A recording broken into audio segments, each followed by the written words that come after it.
लाडकी बहीण योजना।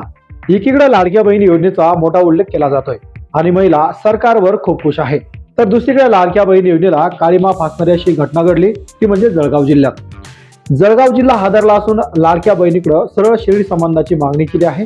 केवायसीच्या नावाखाली विकृत प्रकार घडत असून लाडक्या बहिणी आता सुरक्षित नाही। मित्रांनो, नेमकं काय घडलं या व्हिडिओत आपण माहिती पाहणार आहे। व्हिडिओ शेवटपर्यंत पहा। चॅनलवर नवीन आला असाल चॅनलला सबस्क्राईब करून ठेवा, असेच महत्त्वाचे व्हिडिओ तुम्हाला भेटत राहतील। नेमकी काय घडली घटना, चला व्हिडिओ सुरू करूया। शासकीय योजनेचा लाभ मिळवून देण्याच्या नावाखाली महिलांची फसवणूक आणि विनयभंग केल्याचा संतापजनक प्रकार जळगावमध्ये घडला आहे। एका विकृताने मुख्यमंत्री माझी लाडकी बहीण योजनेची केवायसी करण्याच्या बहाण्यानं एका महिलेकडे शरीर सुखाची मागणी केली।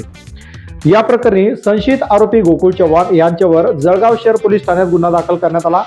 मिळालेल्या माहितीनुसार संशयित गोकुळ चव्हाण हा एका महिलेच्या घरी गेला असता तुमच्या लाडक्या बहीण योजनेचे केवायसी अपडेट करायचे आहे असं सांगून त्याने महिलेचा विश्वास संपादन केला।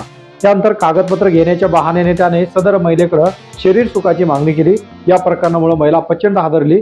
तिने तातडीने पोलिसात धाव घेतली असून त्याबरोबर गोकुळ चव्हाण यांची ही पहिलीच घटना नसून या अगोदर एका विधवा महिलेसोबत सुद्धा त्यांनी वर्तन केलं होतं। मग आता गोकुळ चव्हाण यांनी हे जे वर्तन त्या ठिकाणी अंमलात आणलं। आता महाराष्ट्रातील लाडक्या बहिणींसोबत जर असं घडलं तर कसं चालेल।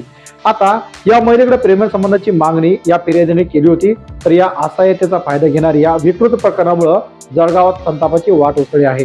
पीडित महिलांच्या तक्रारीवरून जळगाव शहर पोलिसांनी गोकुळ चव्हाण यांच्या विरोधात विनयभंगाचा गुन्हा दाखल केला असून शासकीय योजनेचा लाभ घेण्यासाठी अशा प्रकारे विचित्र मागणी केल्याने परिसरात संताप व्यक्त केला जातो आहे। तर गोकुळ चव्हाण यांनी जो हा संतापजनक प्रकार या ठिकाणी घडून आणला आहे किंवा त्यांच्यावर कशा प्रकारे कार्यवाही व्हायला पाहिजे किंवा त्यांच्यावर कोणता गुन्हा दाखल व्हायला पाहिजे, नक्कीच कमेंटमध्ये कमेंट करून कळवा। आणि तुमची लाडक्या बहिणी योजनेची केवायसी जर झाली नसेल तर तात्काळ केवायसी करून घ्या, कारण की येणारा नेक्स्ट हप्ता हा लवकरच जमा होऊ शकतो। त्यामुळे केवायसी करणं अनिवार्य आहे। आणि फेब्रुवारी आणि मार्च या महिन्याचा हप्ता तुम्हाला मिळाला जर नसेल तर का मिळाला नाही याचं तुमची प्रोफाईल अपडेट करून तुम्ही नक्कीच त्या ठिकाणी चेक करू शकता। मित्रांनो, गोकुळ चव्हाण यांनी जो प्रकार घडून आला आहे या संदर्भात तुमचं मत नक्कीच कमेंटमध्ये कमेंट करून कळवा। आणि असेच महत्त्वाचे व्हिडिओ भेटत राहण्यासाठी चॅनलला सबस्क्राईब करून ठेवा।